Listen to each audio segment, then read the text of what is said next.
A blessed day to everyone. Welcome to our daily podcast, Hope and Strength for the Journey. Alam natin na ang buhay hindi laging smooth sailing. Maraming pagsubok, challenges, at times na parang gusto na nating sumuko. Pero tandaan natin, mga kapatid, na sa kabila ng lahat ng ito, nandiyan si God. Hindi siya kailanman nawawala. In Proverbs chapter 3 verses 5 and 6, sinasabi, "Trust in the Lord with all your heart, and lean not on your own understanding.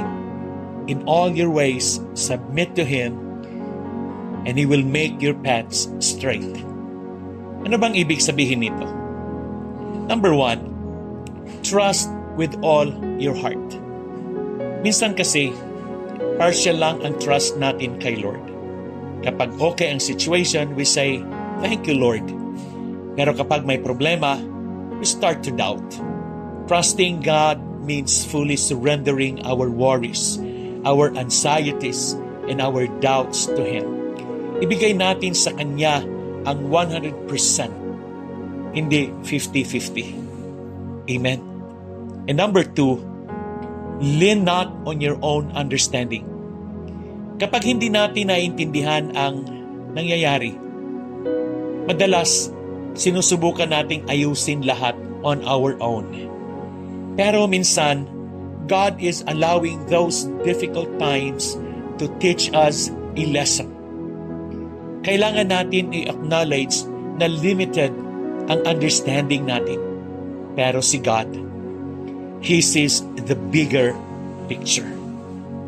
And number 3, submit to Him in all your ways. Submitting means we let go of control.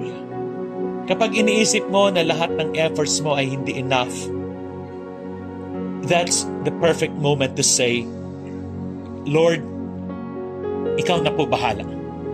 Let's trust God's timing and plan. Why? Because His ways are higher than ours. Amen. And number 4, He will make your paths straight. Ibig sabihin, kapag inuna mo si Lord, siya ang gagawa ng paraan para maayos ang buhay mo. Pero hindi ito agad-agad. Hindi rin ito laging smooth. The promise is that God will be with you through it all. Hindi niya tayo iiwan. Mga kapatid, mahirap man ang pinagdadaanan natin ngayon. Huwag tayong bibitaw sa Kanya. Tandaan natin ang sabi ni Jesus sa John chapter 16 verse 33. "In this world, you will have trouble. But take heart, I have overcome the world." And as I wind up, sa gitna ng mga trials, let's be reminded that God is bigger than our problems. He is faithful and He has a purpose for every challenge. Let's continue to trust Him. Kahit gaano kahirap, because He is the one who will strengthen us, guide us, and give us peace beyond understanding. Amen. Let us look to God in prayer. Lord, maraming salamat po sa pagmamahal mo sa amin. Tulungan mo kaming magtiwala sa iyo, lalo na sa mga panahong hindi namin naiintindihan ang mga nangyayari.